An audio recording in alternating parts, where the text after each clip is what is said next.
Welcome to SK குக்கிங்க. இன்றைக்கி என்னோடய ஸ்டைலில் தாங்க சோம்பேறி சிக்கன் பண்ண போகிறேன். சோம்பேறி சிக்கன்னாலே சும்மா அல்டிமேட்டாக இருக்குங்க. சைட் டிஷ்ஷாக இருக்கும். நீங்கள் ரச சாப்பாட்டுக்கு தொட்டு சாப்பிட்லாம். தோசை சப்பாத்தி இந்த மாதிரிக்கும் நீங்கள் தொட்டு சாப்பிட்லாங்க. இது எப்படி செய்யலான்றதை வீடியோக்குள்ளே போய் பார்க்கலாம் வாங்க. அதுக்கு வந்து ஒரு 1/2 kg வந்து நான் சிக்கன் எடுத்துருக்கேங்க. 1/2 கிலோ சிக்கனுக்கு வந்துட்டு ஒரு பெரிய வெங்காயம் எடுத்திருக்கேன். நீங்கள் சின்ன வெங்காயம் இருந்தால் ஆட் பண்ணிக்கோங்க. சின்ன வெங்காயம் போட்டிங்கன்னா இதோட செம்ம டேஸ்ட்டாக இருக்குங்க. என்கிட்ட சின்ன வெங்காயம் ஆயிடுச்சுன்றதுனால பெரிய வெங்காயம் ஆட் பண்ணியிருக்கேன். ஒரு வெங்காயத்தை பார்த்திங்கன்னா நீட்டு வாக்கில் கட் பண்ணி போட்டிருக்கேங்க. ஒரு வெங்காயத்துக்கு 2 சின்ன தக்காளி போட்டிருக்கேன். தக்காளி பெருசாக இருந்ததுன்னா ஒரு தக்காளி ஆட் பண்ணிக்கோங்க. நீட்டு வாக்கத்தில் கட் பண்ணிக்கோங்க. இப்போ நான் கட் பண்ணியிருக்க வெங்காயத்தையும் தக்காளியும் இதில் ஆட் பண்ணியிருக்கேங்க. இப்போ வீட்டில் அரைச்ச குழம்பு மிளகாத்தூள் தான் 1.5 டேபிள் ஸ்பூன் போட்டிருக்கேங்க. இந்த குழம்பு மிளகாத்தூள் பார்த்திங்கன்னா காரம் என்னோடது அவ்வளோ இருக்காது. உங்களுக்கு காரம் தேவைப்பட்டதுன்னா நீங்கள் தனி மிளகாத்தூள் கூட 1/2 டேபிள் ஸ்பூன் ஆட் பண்ணிக்கலாங்க.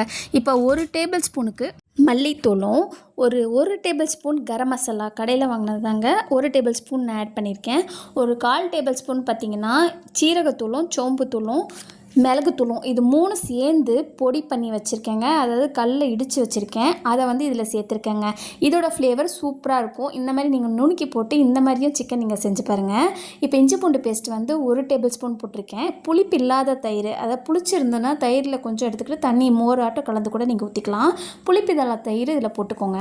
இப்போ ஒரு கையளவு புதினா கொத்தமல்லி கருவேப்பிலை இது 3 இதில் போட்டிருக்கேங்க. இதுக்கு தேவையான சால்ட்டு இதில் போட்டிருக்கேங்க.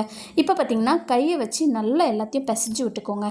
உங்களுக்கு தேவைன்னா நீங்கள் இதில் ஆயில் கூட ஊற்றி பிசைஞ்சிக்கலாம். ஆயிலே வேண்டான்னா ஊற்றாமலும் நீங்கள் வச்சுக்கலாங்க. இப்போ மூடி போட்டு அடுப்பில் ஒரு 20 நிமிஷம் வச்சுருங்க.